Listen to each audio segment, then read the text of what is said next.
Selamat datang di channel saya Serangga Gatal. Jangan lupa di like dan subscribe-nya. Oke, kita mulai. Jam matahari berdiri tegak, dan ladang di sekitarnya sunyi. Setelah hening sejenak, Zhou Ye Tianzun berkata, saya dulu memegang jam matahari, dan saya menggunakan artefak ini untuk meminjam kekuatan api ilahi Taisi. Saya tahu jauh lebih baik daripada orang lain betapa tabu dan menakutkannya api ilahi Taisi itu. Saat dia berbicara, dia menghela nafas dengan mengejek, lihatlah situasi menyedihkan saya saat ini, dan Anda harus tahu apa artinya bermain api dan membakar diri sendiri. Dia adalah salah satu dari 3 tokoh dominan di era Taisi, dan dia jauh dari sebanding dengan 9 dewa-dewa pemurnian. Tetapi, saat itu, di bawah malapetaka Taisi yang mengakhiri sebuah era, dia masih terjebak dan hanya bisa berlama-lama di jam matahari ini, bisa dibayangkan betapa mengerikannya api suci Taisi. Sui mengeluarkan kendi, menyesapnya, dan berkata, bolehkah saya bertanya, situasi seperti apa yang Anda alami sekarang? Zhou Ye Tianzun berkata, tubuh Tao telah dihancurkan, hanya segumpal jiwa yang tersisa melekat pada jam matahari. Mata Sui sedikit menyipit. Sebelumnya, para penjaga gunung berpikir bahwa kamu adalah satu-satunya yang memiliki kesempatan untuk mengendalikan api Dewa Taisi, tapi aku tidak setuju, dan itulah alasannya. Zhou Ye Tianzun berkata, pola ketuhanan Taisi terlalu tabu, dan kamu akan menderita bencana kapan saja. Sui menggosok alisnya, meletakkan kendinya, dan berkata, aku ingin mencoba. Tianzun Zhou Ye terdiam sesaat. Setelah sekian lama, dia berkata, tanpa daya saya tahu saya tidak bisa membujuk rekan Daois, jika rekan Daois sudah siap, dia bisa melakukannya. Sui mengangguk, dan berjalan ke arah jam matahari. Dia melambaikan jubah lengannya. 12 gulungan kulit binatang melonjak ke langit, dan berevolusi menjadi 12 totem zodiak, seperti tikus, lembu jelek, harimau, dan kelinci, bersinar terang di kehampaan. Ledakan. Jam matahari yang awalnya sunyi tiba-tiba meraung. Terlihat dengan mata telanjang, 12 totem zodiak telah berubah menjadi aliran cahaya satu demi satu, menyatu dengan skala 12 jam yang terukir di permukaan jam matahari. Segera, di atas jam matahari, nyala waktu yang menyilaukan muncul dan menyala-nyala.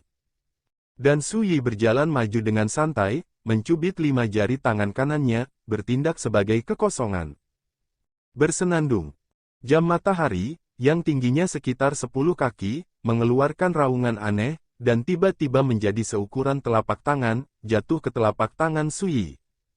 Saat menerobos 12 dunia rahasia sebelumnya, Sui telah berhasil menguasai ke-12 jenis pengorbanan dan metode rahasia menggunakan jam matahari. Apa yang dia lakukan saat ini adalah mengendalikan jam matahari, artefak kekacauan. Dan dengan jam matahari di tangannya, dalam sekejap, perasaan yang luar biasa dan luar biasa mengalir ke dalam hati Sui.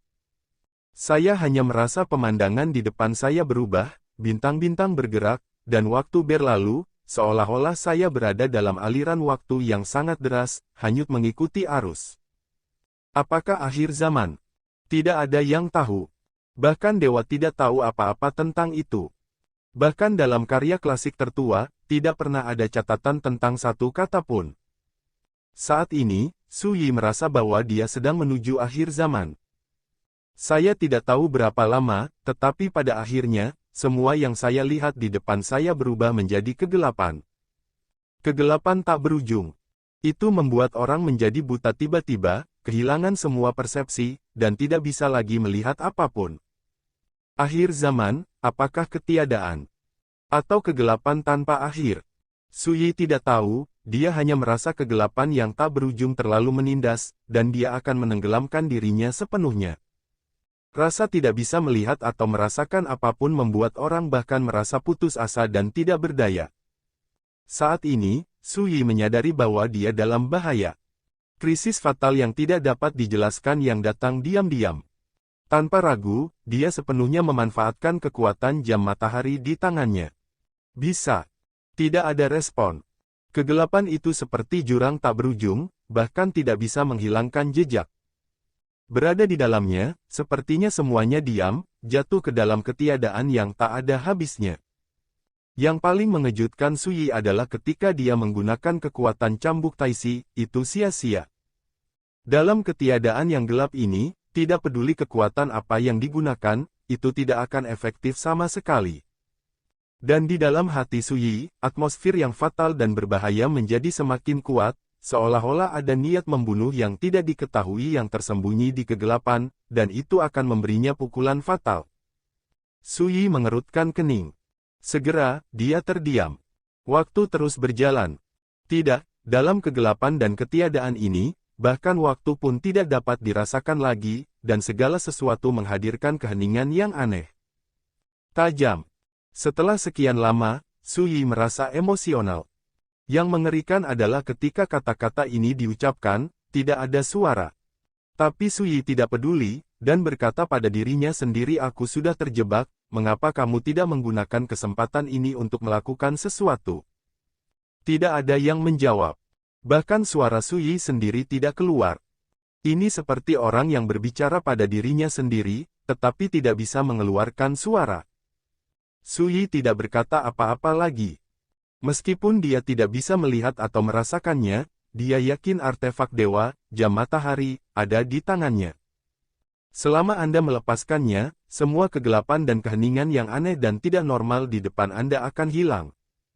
Tapi, dia tidak bisa melepaskannya. Karena tubuh dan pikirannya telah terperangkap dalam kegelapan yang aneh ini, bahkan persepsi pun tidak ada, dan dia ditakdirkan untuk tidak dapat membuang jam matahari di tangannya. Semuanya terlalu aneh. Bagi orang lain, tidak peduli seberapa kuat basis kultivasi mereka, tidak peduli seberapa kuat hati Dao mereka mungkin merasa sulit untuk tenang, dan mereka akan mati-matian berjuang dan berjuang. Tapi Suyi tidak. Nalurinya memberitahunya bahwa bahaya fana sudah dekat. Selama ada sedikit fluktuasi dalam suasana hatinya, bahaya fatal itu akan mengambil kesempatan untuk masuk. Namun, Suyi tidak akan memberikan kesempatan kepada pihak lain. Dia berkata pada dirinya sendiri lagi, jika kamu berhenti sekarang, aku bisa memberimu kesempatan untuk bertahan hidup. Jika kamu menungguku melakukannya, kamu ditakdirkan untuk mati. Masih tidak ada suara yang keluar. Dalam kegelapan dan ketiadaan yang tak berujung ini, masih belum ada yang menjawab. Suyi menggelengkan kepalanya, tidak ragu lagi, dan menggunakan kekuatan reinkarnasi untuk menjalankan jam matahari. Adegan yang luar biasa terjadi. Kegelapan yang tampaknya tak berujung ini tiba-tiba mendidih seperti minyak goreng yang berkobar.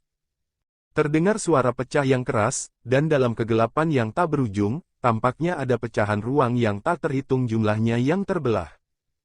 Semua keheningan rusak. Dan persepsi Suyi juga pulih pada saat ini, dan dia melihat retakan yang tak terhitung jumlahnya muncul dalam kegelapan yang tak berujung, dan gumpalan waktu keluar dari retakan itu. Rasanya seperti berada di rumah kedap udara, tetapi saat ini, ada retakan di dinding rumah, dan cahaya langit masuk melalui celah-celah tersebut, menghilangkan kegelapan di dalam ruangan. Ledakan. Saat Suyi menggunakan kekuatan reinkarnasi untuk terus menjalankan jam matahari, akhirnya, kegelapan tak berujung terkoyak dan meledak. Dalam terang dan hujan, semua yang ada di depanku kembali ke keadaan semula. Suyi masih berada di Sundial City, masih berdiri di tempatnya, tidak bergerak. Dan di telapak tangannya, jam matahari alat ilahi bersenandung keras, sepenuhnya ditutupi oleh kekuatan reinkarnasi yang tebal dan misterius. Yang berbeda dari sebelumnya adalah ada sosok yang berdiri tidak jauh dari sana. Itu adalah seorang lelaki tua dengan sosok kurus, mengenakan jubah hitam lengan lebar, mengenakan mahkota Tao, dan wajahnya tua, penuh jejak waktu. Sosoknya sangat buram, gumpalan pancaran waktu berlama-lama di sekujur tubuhnya, dan auranya menakutkan dan menakutkan. Pada saat ini, matanya tertuju pada kekuatan reinkarnasi yang menyelimuti jam matahari di tangan Suyi, dan ekspresinya sangat rumit. Ini reinkarnasi. Pria tua itu berbicara, suaranya kering dan tua. Tidak diragukan lagi, dia adalah Tianzun Zuye, master dari sepasang saudara laki-laki dan perempuan, salah satu dari 3 master dari era Taisi. Bagus. Suyi mengangguk, awalnya, kamu mengatur muridmu Hong Li untuk melawanku. Tujuannya adalah untuk melihat misteri kekuatan reinkarnasi. Bagaimana perasaanmu sekarang? Tianzun Zouye menghela nafas. Saya tahu bahwa reinkarnasi sangat ajaib. Sebelumnya, mungkin saya akan mengaku kalah. Sui menggelengkan kepalanya dan berkata, kamu tidak akan melakukannya. Tianzun Zouye terkejut, bagaimana saya bisa melihatnya? Sui berkata, untuk orang sepertimu, bahkan jika hanya ada kesempatan, dia akan mencoba untuk kembali, dan sama sekali tidak mungkin mengambil inisiatif untuk menundukkan kepalanya. Ekspresi Tianzun Zouye berubah secara halus, dan dia menghela nafas setelah beberapa saat. Saya tidak pernah berpikir bahwa saya baru saja bertemu dengan Anda, dan Anda menjadi orang yang paling memahami saya. Sui tersenyum dan berkata, salah, kita sudah sering bertemu, bukan? Tianzun Zouye tersenyum kecut dan berkata, benar saja, hati sesama tahu seperti cermin, dan dia telah memperhatikan beberapa kebenaran di 12 alam rahasia yang berasal dari jam matahari. Sui tidak mengatakan apa-apa. Ketika dia berada di 12 alam rahasia sebelumnya, dia masih bertanya-tanya mengapa para pembela itu jelas-jelas diubah oleh kekuatan asli jam matahari, tetapi mereka memiliki rasa manusia di dalamnya. Mengapa mereka semua memperingatkan mereka untuk berhenti ketika mereka membunuh para pembela itu, jika tidak maka akan seperti memulai jalan yang tidak bisa kembali. Mengapa para pembela alam rahasia waktu jelek tahu pertama kali setelah saya mendapatkan bab erosi Zishu di alam rahasia Zishi? Kelainan ini membuat Sui mengetahui beberapa misteri yang berbeda sejak dini, dan dia memiliki jawabannya di dalam hatinya. Artinya, 12 pembela itu harus dikendalikan oleh kekuatan Tianzun Zouye. Hanya dengan cara inilah semua ini dapat dijelaskan.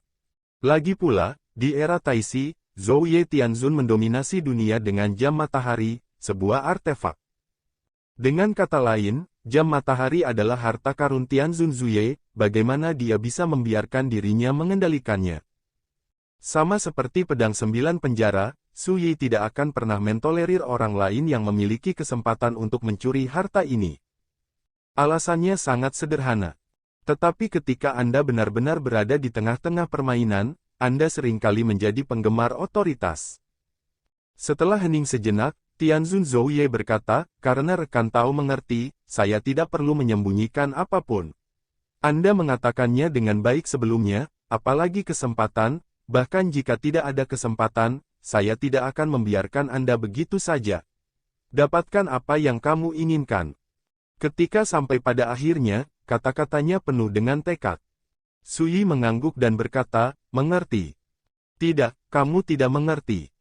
Tianzun Zouye menghela nafas, saya menggunakan jam matahari untuk membuktikan kebenaran, naik ke puncak dunia, dan melangkah ke sungai takdir dengan satu kaki.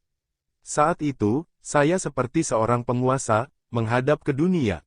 Tapi aku punya penyakit jantung.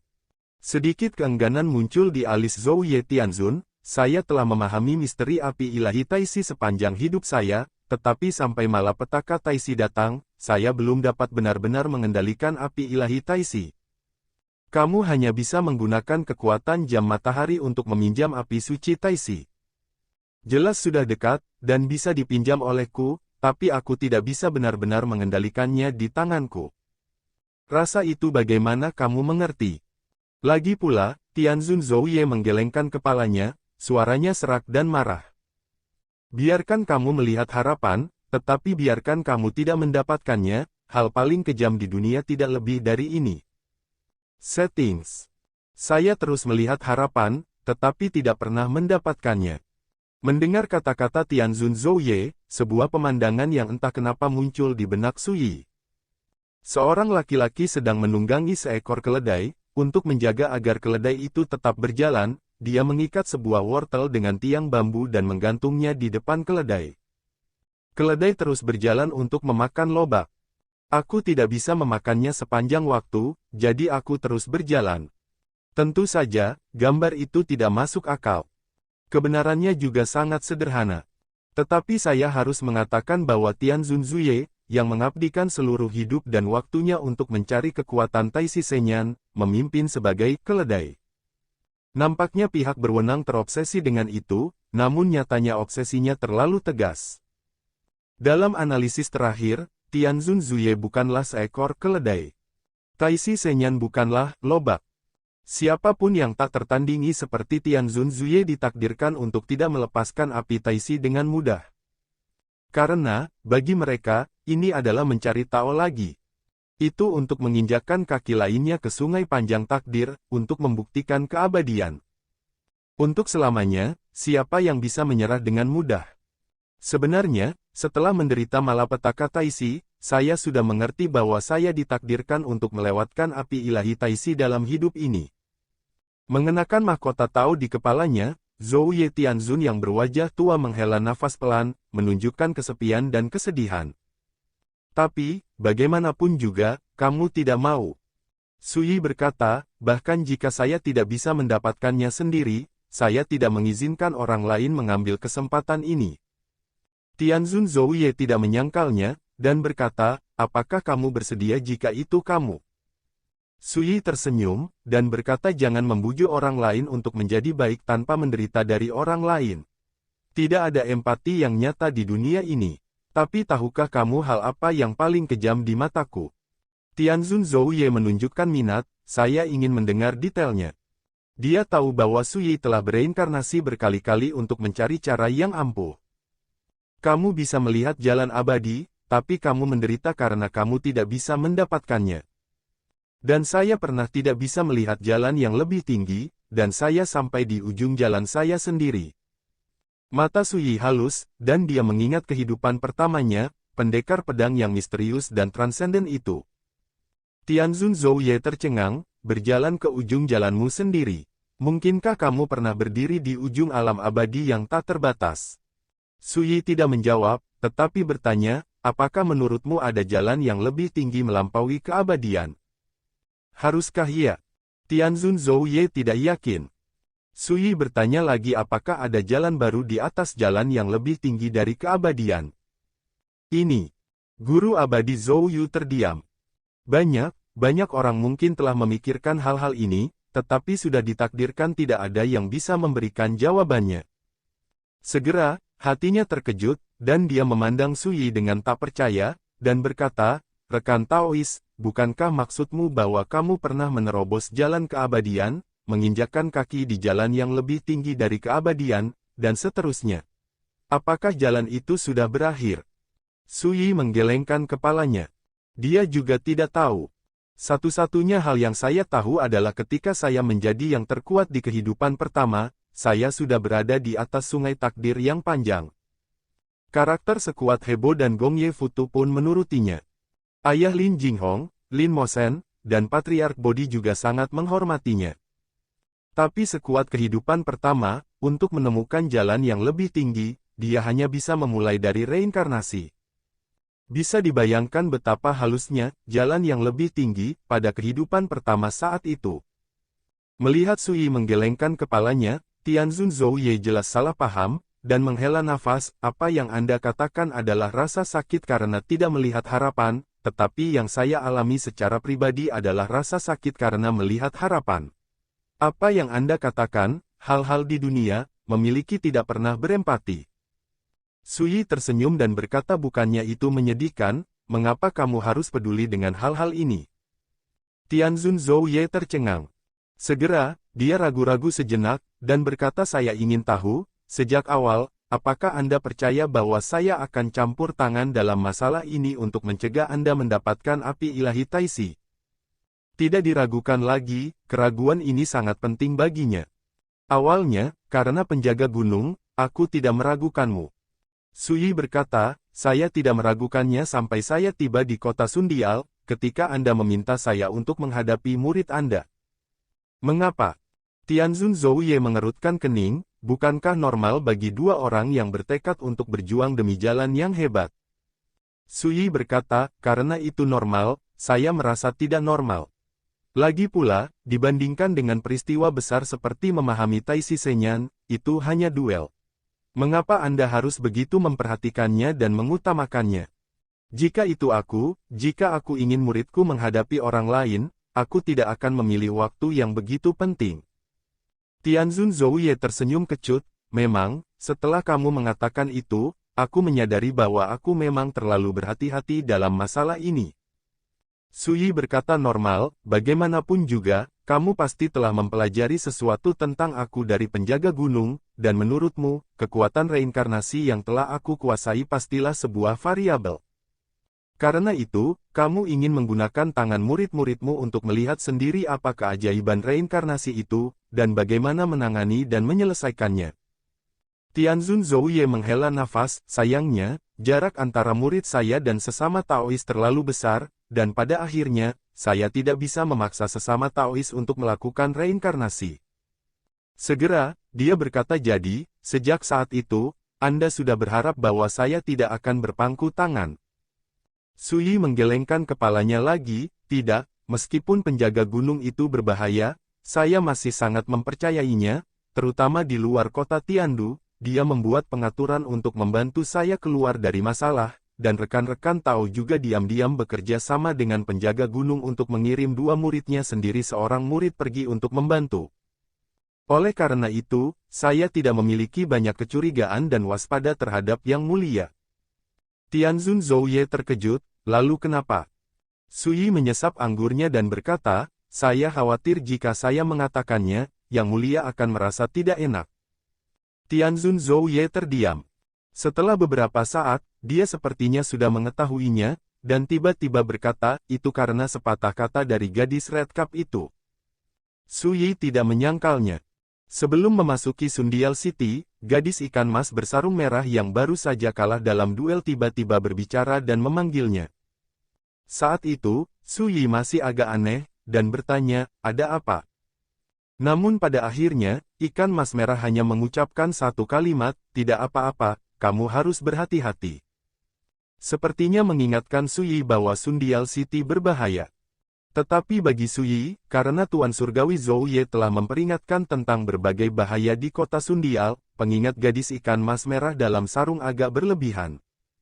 Selain itu, ikan mas merah baru saja dikalahkan olehnya, namun dia masih tega mengingatkannya untuk berhati-hati. Kelainan semacam ini tampaknya sangat halus dan tidak disengaja, dan tidak ada yang akan mempedulikannya. Namun detail kecil inilah yang membuat Suyi yang hendak memasuki Sundial City merasa ada yang tidak beres. Ternyata, pengingat ini sangat penting. Karena pengingat ini, dia memperhatikan banyak keanehan dan anomali ketika dia mengembara melalui 12 alam rahasia yang berasal dari jam matahari. Saat keanehan dan anomali ini terakumulasi, Suyi akhirnya menyimpulkan bahwa bahaya terbesar di kota Sundial bukanlah bahaya di kota Sundial, tetapi Tianzun Zouye. Gadis Red Cup itu adalah yang paling cerdas. Aku tidak pernah berbicara dengannya tentang apapun yang berhubungan dengan menghalangi sesama Daois, tapi dapat dilihat bahwa gadis itu telah menebaknya secara samar. Tianzun Zouye menunjukkan ekspresi lega, sejujurnya, saya tidak hanya tidak keberatan dengan hal ini, tetapi saya akan merasa lebih nyaman di hati saya.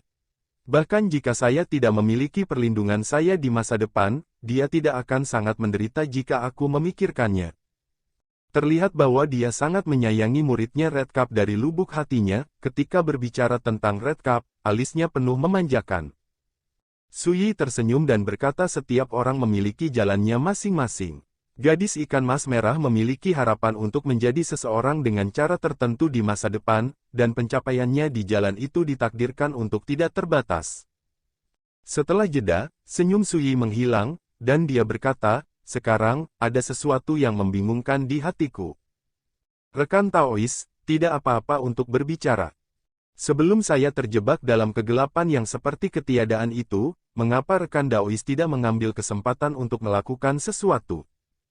Tianzun Zouye tertawa.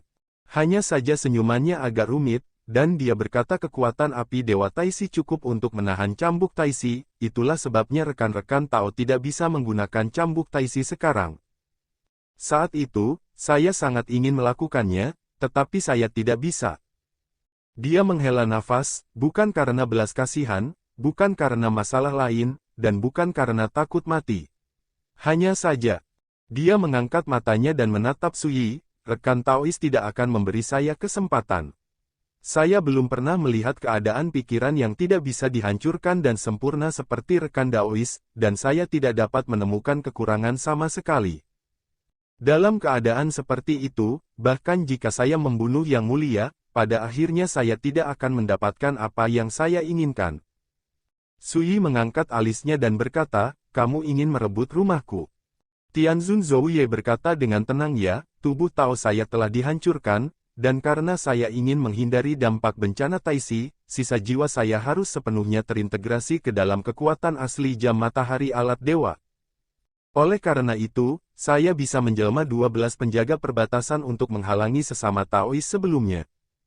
Tapi karena ini, sisa jiwaku benar-benar terperangkap di dalam jam matahari. Dengan kata lain, aku yang sekarang tidak berbeda dengan roh jam matahari. Bahkan jika zaman mitologi kegelapan datang di masa depan, aku pasti tidak bisa keluar dari masalah dan mengembalikan jalanku sebelumnya. Tetapi jika Anda dapat mengambil kesempatan ini untuk merebut rumah Anda, dengan kekuatan reinkarnasi dan cambuk awal, Anda dapat menyingkirkan belenggu jam matahari. Selain itu, saya juga dapat memulai jalan yang telah dicari oleh sesama Daois karena mengambil rekan Daois saya, dan menjadi orang yang telah menentukan jalan.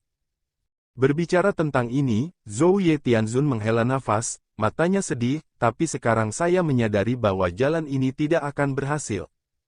Bahkan jika ada cacat dalam kondisi mental sesama Taois, kekuatan reinkarnasi yang dapat dikuasai cukup untuk dengan mudah memecahkan situasi tersebut. Setelah mendengar ini, Sui menyadari betapa berbahaya dan menakutkannya situasinya saat dia terjebak sebelumnya. Namun, setelah memikirkannya sebentar, Sui tidak bisa menahan diri untuk tidak menggelengkan kepalanya sambil tersenyum dan berkata, untungnya, kamu tidak menemukan kesempatan pada saat itu, jika tidak, sisa jiwamu pasti akan gagal. Di masa lalu, ada banyak orang yang mencoba merebut rumah Sui, tapi tanpa kecuali, mereka semua mati mengenaskan. Karena kunci merebut rumah adalah merebut pikiran dan menempati jiwa. Dan dalam benak Sui ada 9 pedang penjara yang duduk di kota. Siapapun yang menang akan mati. Tidak peduli seberapa tinggi atau rendah basis kultivasinya. Mata Tianzun Zouye sedikit menyipit, dan dia mengerti kata-kata Sui. Bahkan jika dia tidak mengetahui keberadaan 9 pedang neraka, dia sudah menduga bahwa Sui pasti memiliki senjata ampuh untuk menahan diri. Sekian dulu dari Mimin. Terima kasih.